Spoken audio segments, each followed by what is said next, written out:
자, 오늘 말씀은 신명기 8장입니다.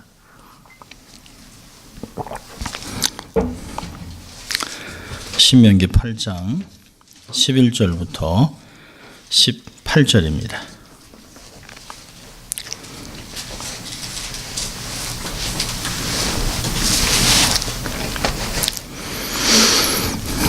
신명기 8장 11절부터 18절 말씀 봉독해 드립니다. 내가 오늘날 내게 명하는 여호와의 명령과 법도와 규례를 지키지 아니하고 내 하나님 여호와를 잊어버리게 되지 않도록 삼갈지어다. 내가 먹어서 배불리고 아름다운 집을 짓고 거하게 되며 또 내 우양이 번성하며 내 은금이 증식되며 내 소유가 다 풍부하게 될 때에 두렵건대 내 마음이 교만하여 내 하나님 여호와를 잊어버릴까 하노라.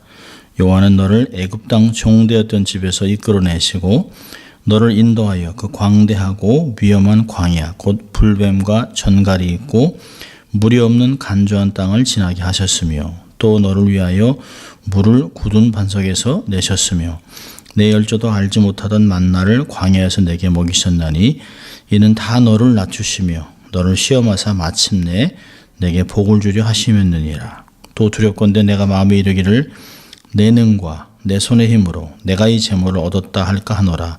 내 하나님 여호와를 기억하라. 그가 내게 재물 얻을 능을 주셨음이라. 이같이 하시면 내 열조에게 맹세하신 언약을 오늘과 같이 이루려 하심이니라. 아멘. 오늘은 광야를 기억하라 라고 하는 제목으로 은혜를 나누려고 합니다. 요즘 제가 잘 많이 듣고 있는 찬양이 있는데요. 꽤 한 몇 달 된 것 같습니다. 광야를 지나며 한성교회 이제 김윤진 간사라고 하는 사람이 부르는 노래인데요. 작곡은 장진숙이라는 분이 작사 작곡을 했습니다. 근데 이 가사가 굉장히 마음에 이렇게 와닿습니다. 오늘 이야기하는 거하고 조금 내용이 조금 다릅니다만은 가사가 이렇습니다. 왜 나를 깊은 어둠 속에 홀로 두시는지, 어두운 밤은 왜 그리 길었는지, 나를 고독하게, 나를 낮아지게 세상 어디도 기댈 곳이 없게 하셨네. 광야에 서 있네. 주님만 내 도움이 되시고, 주님만 내 빛이 되시는, 주님만 내 친구 되시는 광야. 주님 손 놓고는 단 하루도 살 수 없는 곳 광야에 서 있네.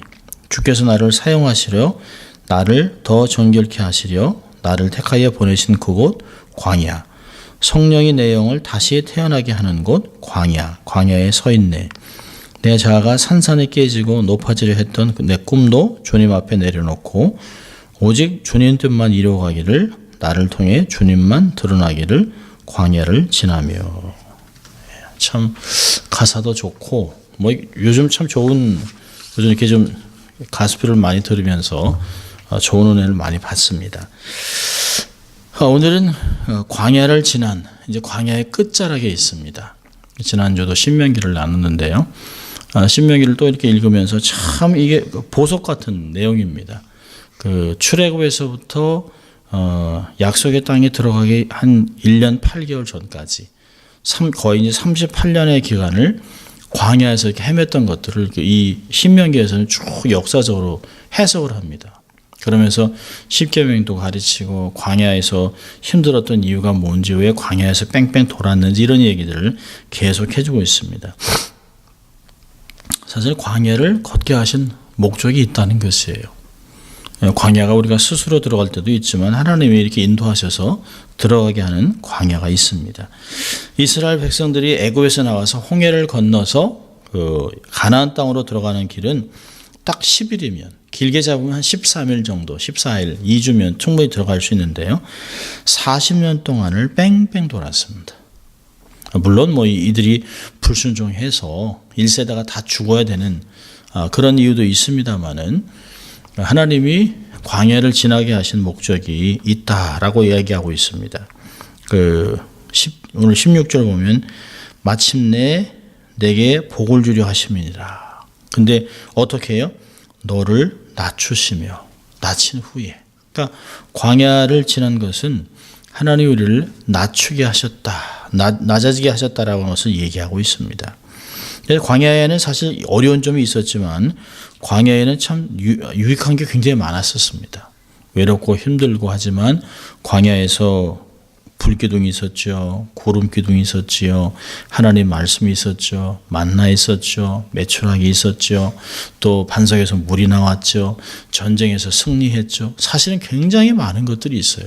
물론 한쪽으로 보면 대적을 하고 반항을 해서 음란해서 우상을 섬기다 하루에 2만 4천 명이 죽고 땅이 갈라져서 막 하루에 3천 명이 죽고 또 하나님 앞에 말씀을 이제 순종하지 못하고 기다리지 못해서 금송아지를 만들어서 레위인들이 3천 명을 도륙하는 그런 슬픈 이야기도 있습니다. 그러나 이렇게 계산을 이렇게 맞춰보면 훨씬 축복의 시간들이 굉장히 많았었습니다. 또 우리는 스스로 생각할 때 광야 그러면 힘들고 어렵고 스스로 얘기할 때 힘들다 할 때 광야 지나고 있습니다라고 하는 얘기들을 가끔 할 때가 있습니다. 우리가 예수님을 닮아가는 삶을 살아가는데요. 예수님의 형상 가운데 가장 우리가 닮아야 될 부분은 사실 겸손이라고 하는 것입니다. 자기를 낮추는 겸손. 그래서 빌립보서 2장 5절부터 8절까지 보면 너희 안에 이 마음을 품으라. 곧 그리스도 예수의 마음이니 이는 근본 하나님의 본체시나 하나님과 동등됨을 취할 것으로 여기지 아니하시고 오히려 자기를 비어 종의 형체를 가져 사람들과 같이 되었고 사람의 모양으로 나타나셨으며 자기를 낮추시고 죽기까지 복종하셨으니 곧 십자가에 죽으심이라 이렇게 기록하고 있습니다. 또 마태복음 11장 28절에서는 30절까지는 나는 온유하고 겸손하니 내게와 배워라. 나의 멍에를 메라. 내 멍에는 가볍다. 그리고 이 멍에를 메고 배우면 내가 마음의 쉼을 얻겠다. 온유와 겸손이라는 걸 얘기하고 있습니다. 근데 온유와 겸손은 타고나는 것이 아니에요.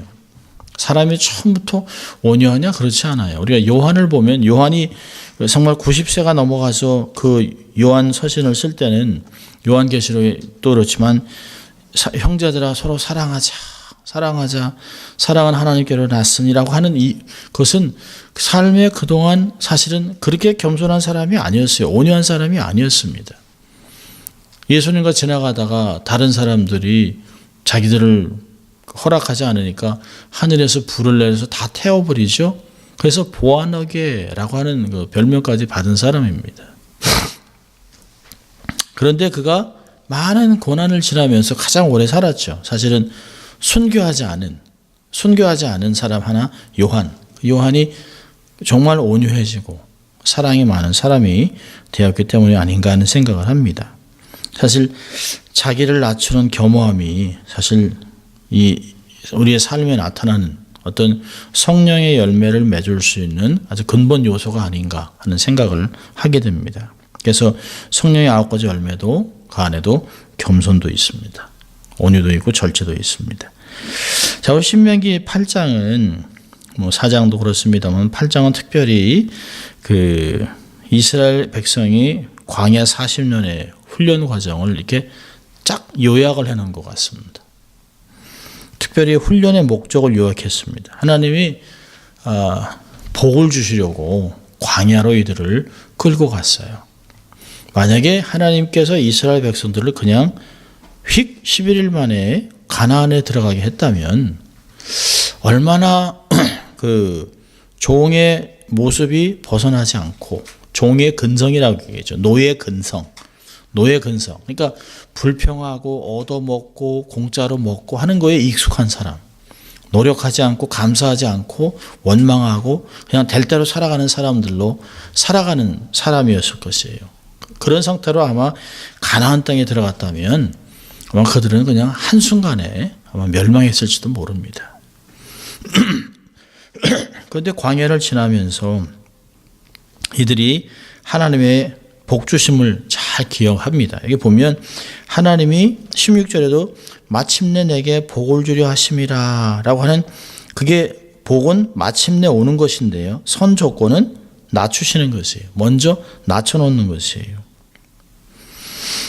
그러면 복을 받는 것이죠. 광야 훈련 전 과정의 목적이 우리를 낮추시는 것입니다. 우리가 평상시에 아주 기본적으로 태생이 겸손하다면 그렇죠. 우린 태생이 겸손할 수가 없어요. 태생이 악합니다.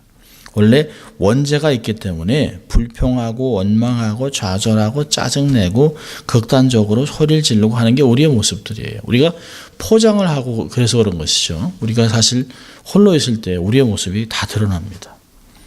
우리가 많이 훈련되면서 막 자제하고 절제를 해서 우리가 낮아진 것이지 원래 우리는 그런 사람들이 아니에요. 가만히 두면 정말 알 수 없는 괴물로 변할지도 모릅니다. 자, 오늘 본문을 보면 광야를 걷게 하신 목적은 뭔가? 그리고 그 목적을 이루는 방법은 뭐였는가를 좀 몇 가지 보려고 합니다. 그래서 올해 한 해를 돌아보는 거죠. 한 해를 돌아보면서 좋은 일도 많고 감사할 일도 많지만 인생을 광야라고 한 걸 보면 만만치 않은 시간이 지났어요. 1년의 첫 해에 한 주, 두 주는 희망찬 새해를 맞이해서 무엇을 할 것인지 계획도 많이 세우고 막 합니다. 근데 그게 2월, 3월 지나가면서 이게 좀 너무 허황된 건 아닌가? 이게 정말 될까? 라고 이제 의심하기 시작합니다. 그리고 이제 5월, 6월, 7월 되면서 여름 되면서 이제 짜증나고 반은 지났는데 아무것도 안 이루어지고 그러다가 8월, 9월, 10월 되면서 넘어가면서 한 해 이거 그냥 한 해 훅훅 지나가네 라고 생각을 합니다. 그러면서 한 해 돌아보면 하나도 한 게 없어요. 하나도 이루어진 게 없어요. 작년하고 똑같습니다. 어떤 면에서는 그냥 나이만 한 살 더 먹은 것 같아요. 그래서 지나보면 참 감사할 일도 많은데 감사하기보다는 아쉬운 것, 후회되는 것, 이렇게 이런 것들이 굉장히 많습니다. 그런 거 보면 하나님이 도와주시긴 했지만 삶이 만만치 않은, 녹록치 않았던 그런 광야의 시간입니다. 자, 광야는 뭘까요? 광야는 15절 보면 광대하고 위험한 광야, 곧 불뱀과 전갈이 있고 물이 없는 간조한 땅입니다.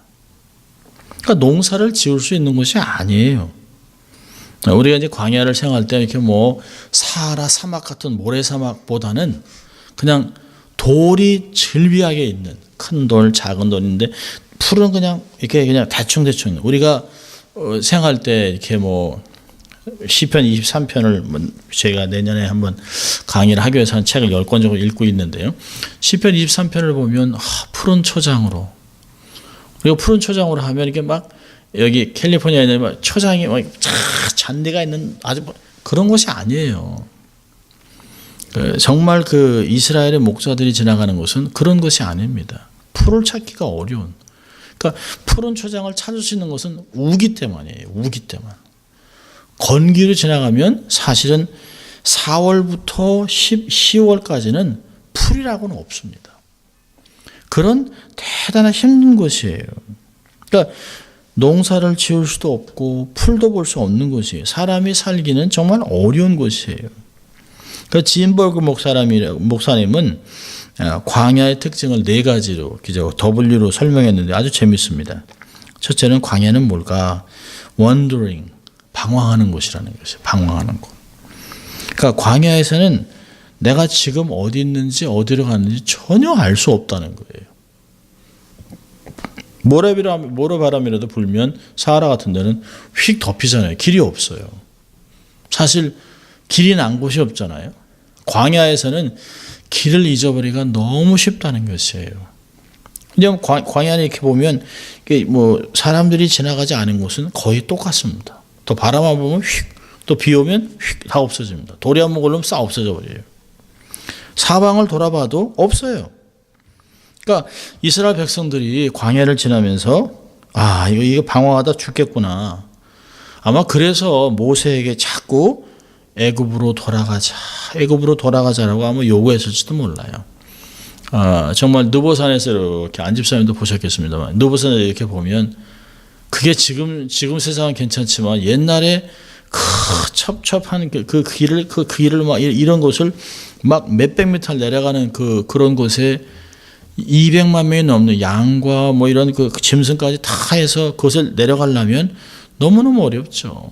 그에 비해서 사실 애굽은 너무 좋은 곳이에요. 애굽은 물도 있고요. 사실 애굽하면 나일강으로 그냥 탁 하잖아요. 강, 물이. 보통 우리가 홍수가 난다 그러면 우리는 참 고난이라고 그러잖아요. 한국에서 뭐 4대 강을 한 것도 사실 홍수를 막기 위해서 한 거잖아요. 근데 애굽 사람들은 홍수가 축복입니다. 그래서 홍수가 나면 그 흙이 쫙 밀려 들어와서 그 고센 지방이라고 하는 이스라엘 사람이 있었던 곳을 아주 옥토로 만들어요. 그러니까 이스라엘 사람들이 밤낮 물이면 참 여러분 이스라엘 백성들이 그런 말 하잖아요. 우리가 애굽에 있을 때는 생선도 거저 먹었다.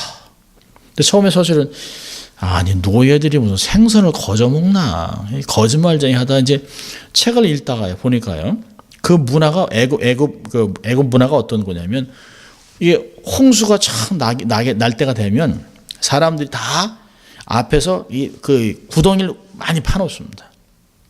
구덩이를 한 뭐 1m 정도 이렇게 깊게 파놔요.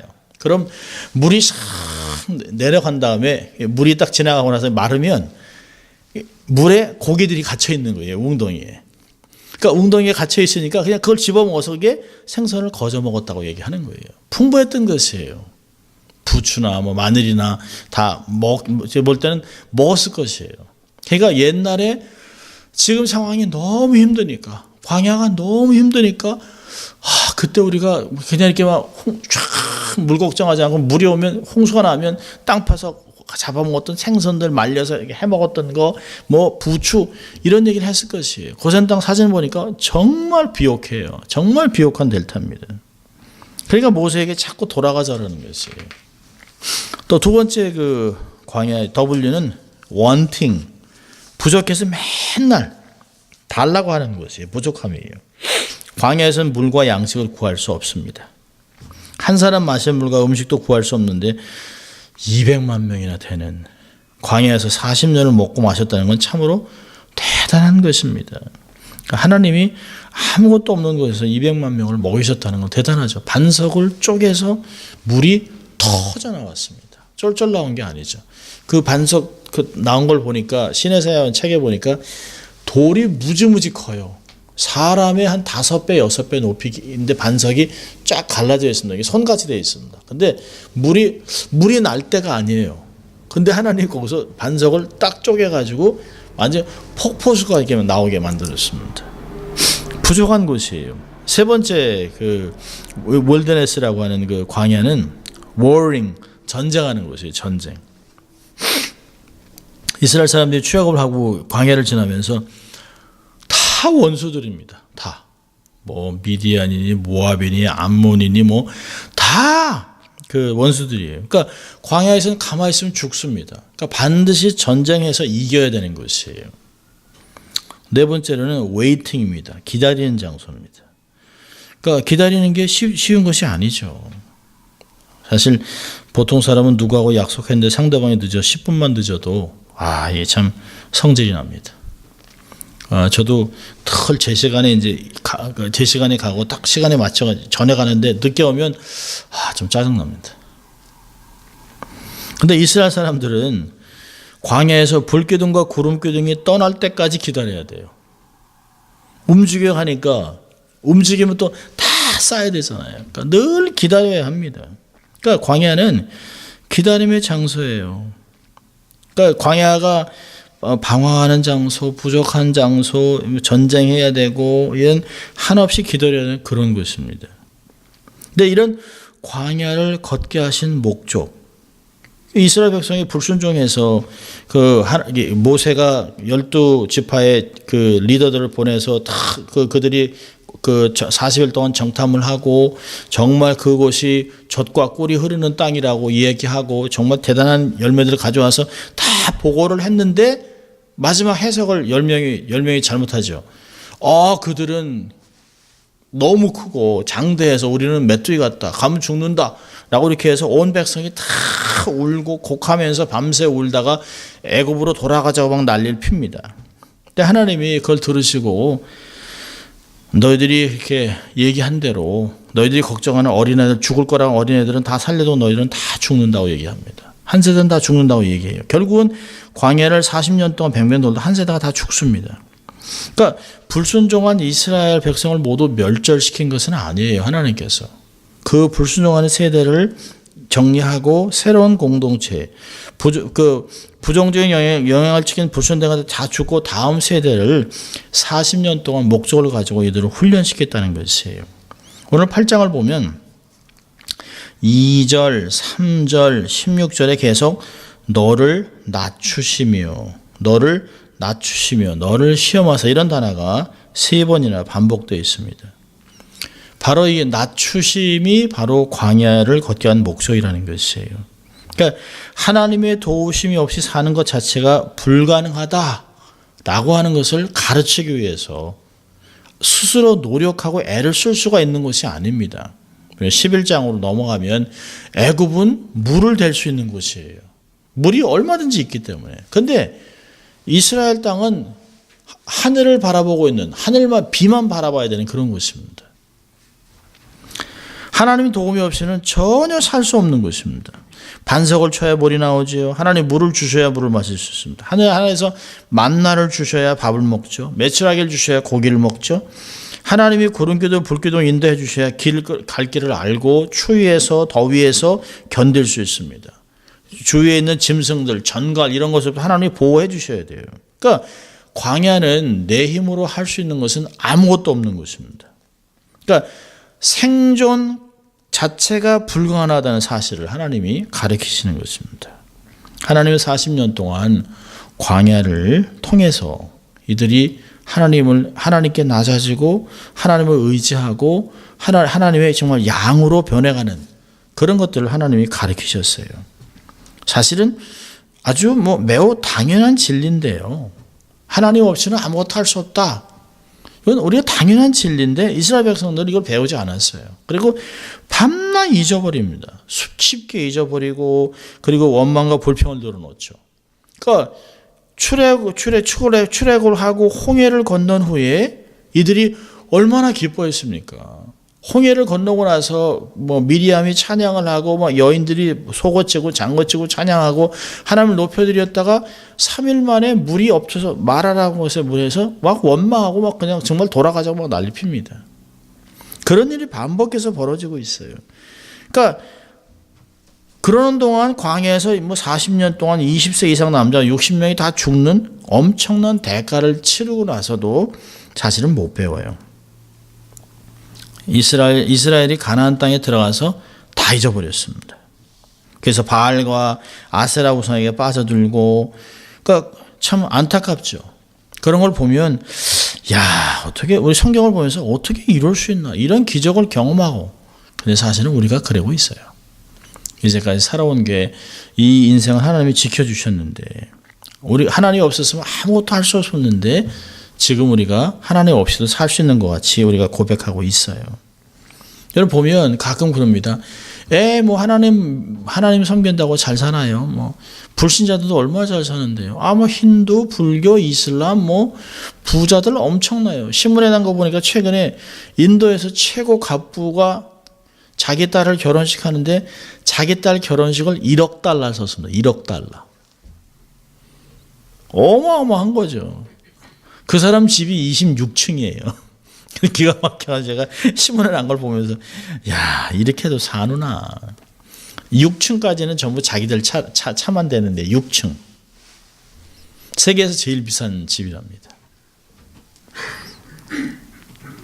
참 그 사람은 집에 힌두 사원도 있어요.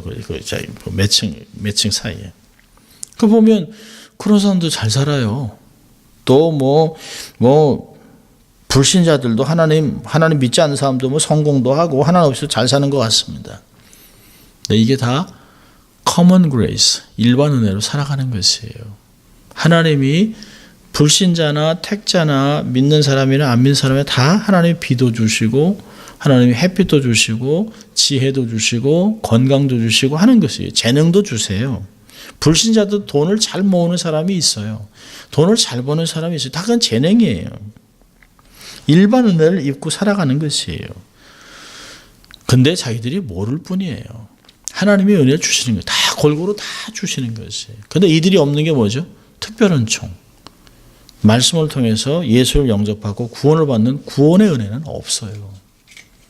근데 우리가 정말 그 사람들이야 그러다 이제 죽는 거지만 예수 믿는 사람이 한 해를 돌아보면서 야, 하나님이 일반 은총도 있지만 나를 구원하신 이 엄청난 은혜, 구속의 은총을 기억해야 되겠다. 정말 하나님 없이 산다고 하는 것은 얼마나 어리석은가를 우리가 돌아봐야 하는 것입니다. 자, 하나님이 이 광야를 지나면서 이 목적을 이루기 위해서 사용한 방법이 뭘까요? 하나님이 어떻게 사람을 낮추시기 위해서 마음을 낮추며 하나님을 섬기기 원하는데 어떤 목적을, 이런 목적을 이루시는 방법이 뭘까요? 중요한 게 하나 나옵니다. 그 3절 보면 이런 말씀이 있어요. 너를 낮추시며 어떻게 했다고요? 너를 줄이게 하시며 또 너도 알지 못하고 내 열조도 받지 못하던 만나를 내게 먹이신 것은 사람이 떡으로만 사는 것이 아니요 여호와 입에서 나오는 모든 말씀으로 사는 줄을 너로 알게 하려 하심이라. 16절에 그래요. 16절에 내 열조도 알지 못하던 만나를 광야에서 내게 먹이셨나니 이는 다 너를 낮추시며 너를 시험하기 위해서. 그러니까 하나님이 이스라엘 백성들을 광야에서 낮추기 위해 사용한 것이 만나라는 것이에요. 만나. 출애굽기 16장에는 이 만나에 대해서 아주 자세하게 설명되어 있습니다. 이 만나는 광야 지면에서 이제 하나님이 만나를 주셨는데 뭐 먹을 것이 없다, 배고프다 막 이러니까 만나를 주셨습니다. 그러니까 만나라는 건 히브리 말로 이게 뭐지라고 하는 거예요. 이게 뭐야? 그런 뜻입니다. 근데 만나가 처음에는 너무 좋았어요. 근데 이게 처음엔 좋았는데 시간이 지나면서 싫은 거예요. 우리도 처음에 밥이 맛있다가도 옛 만나를 먹으니까 이게 식상한 거죠. 근데 그게 없이는 안 되는 것이죠.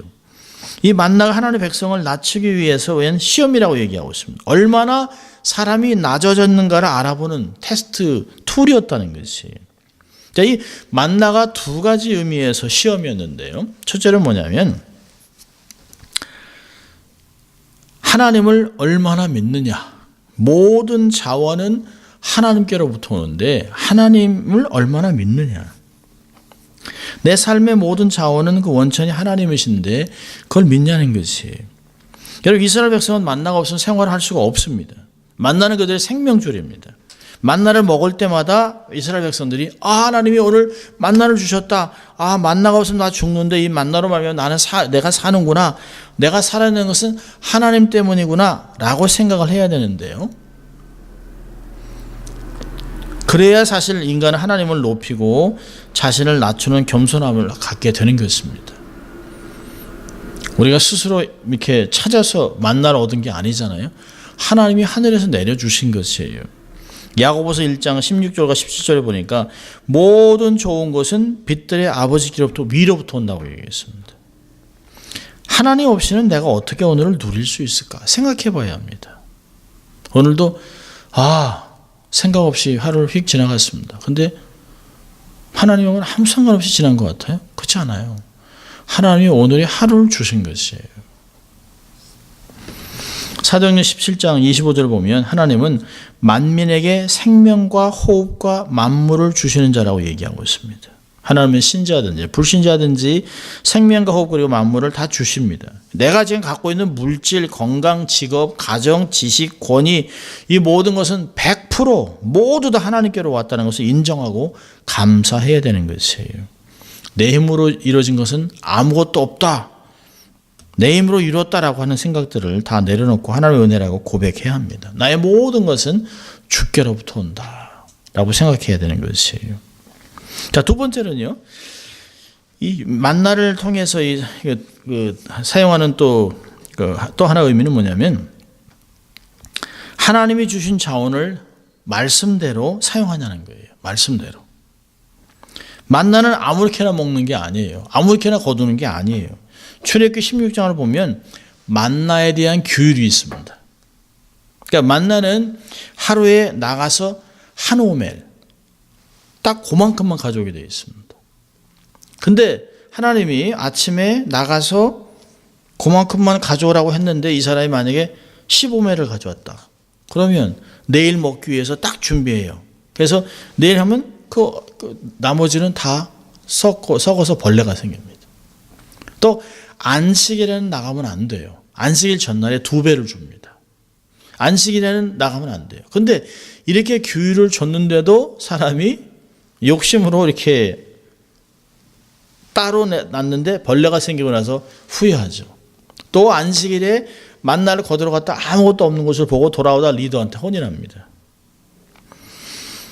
하나님이 주신 자원을 하나님이 주신 규율대로 쓰지 않으면 벌레가 생기고 냄새가 나고 결국에는 하나님께 꾸준함을 듣게 됩니다. 만나가 내 삶에 주신 만나가 제맛을 내려면 하나님이 주신 하나님의 계명대로 살아야 된다는 것이. 만나의 이유를 주신 만나의 규율을 주신 그 방법대로 살아야만 만나의 맛을 볼 수가 있습니다.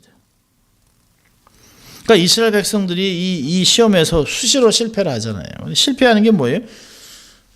처음에는 감사했다가 불평과 원망하기 시작합니다. 교만한 사람은 불평이 많습니다. 겸손한 사람은 사랑이 많죠. 감사가 많죠. 아침에 밥 한 그릇 먹는 것도 얼마나 감사합니까? 범사에 감사하는 자가 성공하는 사람입니다. 불평하면 안 된다는 것이에요. 하나님이 주신 것을 가지고 자기 힘으로 얻은 것처럼 자만하면 안 되는 거죠. 17절, 18절 이게 보면 이 얘기합니다. 17절에 두렵건대 내가 마음에 이르기를 과신하는 거예요. 내 능, 내 손의 힘으로 내가 이 재물을 얻었다 할까 하노라. 자수성가 둘이 주로 이렇게 얘기하죠. 내가 내 힘으로 나는 받은 거 아무것도 없어. 아무도 난 안 도와줬었는데 내가 해서 그런 사람은 아무도 없습니다. 사실은 하나님이 도와주신 것이에요. 사람이 도와준 것이에요. 결국에는 얘기하잖아요. 이렇게 할까 하나님을 기억하라는 거예요. 하나님을 제발 기억해라 라고 얘기하고 있습니다. 이건 재밌잖아요. 재물을 얻은 게 아니라 18절에 재물을 얻을 능을 주셨다는 것이에요. 재주를 주고 재능을 주고 건강을 주고 기회를 줘서 재물을 얻은 것이에요. 하나님을 19절부터는 참 무서운 말을 합니다. 19절은 읽지 않았습니다만 내 하나님 여호와를 잊어버리고 다른 신들을 쫓아 그들을 섬기고 그들에게 절하면 내가 너에게 증거하노니 너희가 정령이 멸망할 것이라. 여호와께서 너희 앞에서 멸망시킨 민족들 같이 너희도 멸망하리니 이는 너희가 너희 하나님 여호와의 소리를 청종치 아니함이니라. 아주 재밌는 말씀들이 참 많아요. 이게 막 넘어가 보면 쓸데없는 이게 궁금증을 버리라는 거예요. 다른 우상을 다른 신은 어떻게 하지? 저들은 어떻게 섬기지? 한번 그거 볼까? 그런 생각하지 말라는 거예요. 그런 큐리오시티가 이런 궁금증이 우리의 삶에 징계로 다가옵니다. 우리는 가끔 그런 사람들을 봐요. 동양 철학에 심취한 목사. 불안합니다. 그래서 결국은 막 공자왈, 맹자왈 얘기합니다. 황당한 거죠. 황당한 거죠. 말씀 보기도 분주한데. 하나님 말씀을 무시하고 잊어버리는 자가 정말 실패하는 사람입니다. 하나님이 주신 규율을 잘 기억해야 돼요. 오늘 사실 8장 3절에 있는 말씀 갖고 마태복음 4장 4절에 예수님이 이렇게 대답합니다. 사단의 시험에 예수께서 대답하여 가라사대 기록되었을 때 사람이 떡으로만 살 것이 아니요 하나님의 입으로 나오는 모든 말씀으로 살 거리라 하셨느니라. 승리하는 인생은 오직 감사, 겸손, 말씀입니다. 근데 중요한 건 신명기에서 가장 많이 나오는 단어가 뭐냐면 기억하라. 기억하랍니다. 잊지 말라도 결국은 이제 강조하는 건데요. 기억하라는 것이. 하나님이 너희를 구원한 거 기억해라. 광야를 지나게 하신 주님을 기억해라. 만나를 주신 하나님을 기억해라. 너희들을 제사장 나라로 삼은 것을 기억하라. 너희들이 갖고 있는 비전이 있는 것을 기억하라. 하나님이 계속 기억하라는 얘기를 합니다. 우리는 신앙적으로 이렇게 영적인 망각 증세를 가지고 자꾸 잊어버립니다. 정말 잊지 말아야 할 것은 내게 만나를 주신 하나님, 광야를 지나게 하면서 나를 낮추신 하나님. 물이 낮은 데로 흐르잖아요. 날 낮춘 것은 때려서 밥집 밟는 게 아니죠. 하나님이 나를 낮춰놔서 하나님의 복을 받을 수 있는 그릇으로 만들기 위해서 낮추시는 것입니다. 낮추신 건 좋은 것이에요. 우리 삶에는 아플 수 있습니다. 하나님, 나도 좀 서보고 싶습니다. 이렇게 해보고 싶습니다. 좀 이렇게 나서고 싶습니다. 이것도 장도 해보고 싶습니다. 이럴 수 있어요. 근데 때가 되면 하나님이 높이세요. 지금은 하나님이 우리를 낮추실 때 납작 엎드려서 우리 하나님의 말씀을 내 말씀대로 살았는가, 하나님께 감사하고 있는가, 하나님을 기억하고 있는가를 늘 생각해 볼 필요가 있습니다. 하나님이 다 내게 있는 것 하나님이 주셨다. 감사하자. 하나님 말씀대로 잘 사용하자. 하나님 주신 건강, 하나님 주신 직분, 하나님 주신 직장, 하나님 주신 관계, 이런 것들을 잘 활용해서 하나님의 뜻대로만, 규율대로만 사용하면 하나님이 결국에는 우리에게 주신 마침내 내게 복을 주려 하심이라. 마침내 복을 받는 우리 인생이 될 것입니다. 광야를 기억하면서 내게 일용할 양식을 주셨던, 만나를 주셨던 하나님을 기억하고 또 한 해를 잘 마무리하는 그런 12월 달이 됐으면 좋겠습니다. 기도하겠습니다. 하나님 아버지, 감사합니다. 오늘도 아버지 하나님, 수요예배 저희를 소수의 무리가 모였습니다. 또 하나님 한 해를 돌아보면서 우리의 광야 같은 인생을 지날 때 주님이 우리를 홀로 두지 아니하시고 우리를 도와주시고, 또 불기둥과 구름기둥, 또 하나님 또 반석을 쪼개서 물을 주시고 만나를 주셨던 그 하나님을 늘 기억하고, 이 모든 것이 하나님의 은혜였던 것을 고백하고 주신 모든 것을 하나님의 방법대로, 하나님의 말씀대로 사용해서 결국에는 하나님의 복을 받아 누리는 저희들 다 될 수 있도록 하나님 축복하여 주시옵소서. 감사하고 예수님 이름으로 기도합니다. 아멘.